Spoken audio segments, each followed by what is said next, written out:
there is a distinction there, and it's been something I've wrestled with.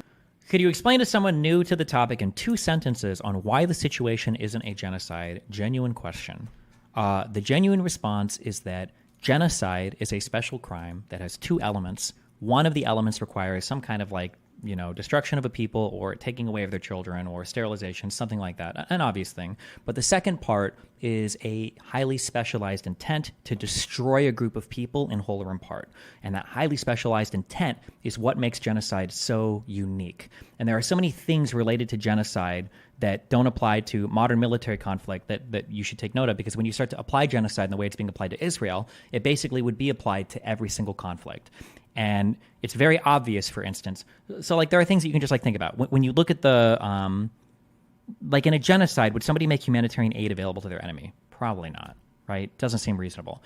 In a genocide, can one side surrender, right? Do you have the option, I want to surrender so that you stop genociding me? Probably not, because the goal of a genocide isn't a military or territorial in aims. It's the destruction of a people in whole or in part.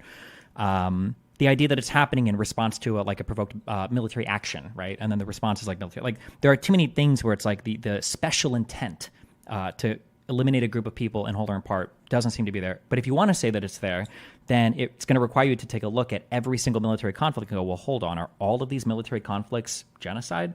There has to be a differentiation there. Yeah.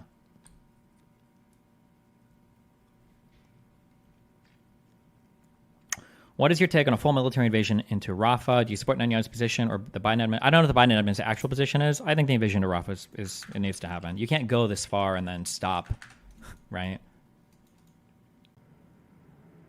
Does the special intent for ethnic cleansing, like pushing them into Egypt, count as genocide? There is no such ethnic cleansing. Is not a real thing. That's a term that we've used.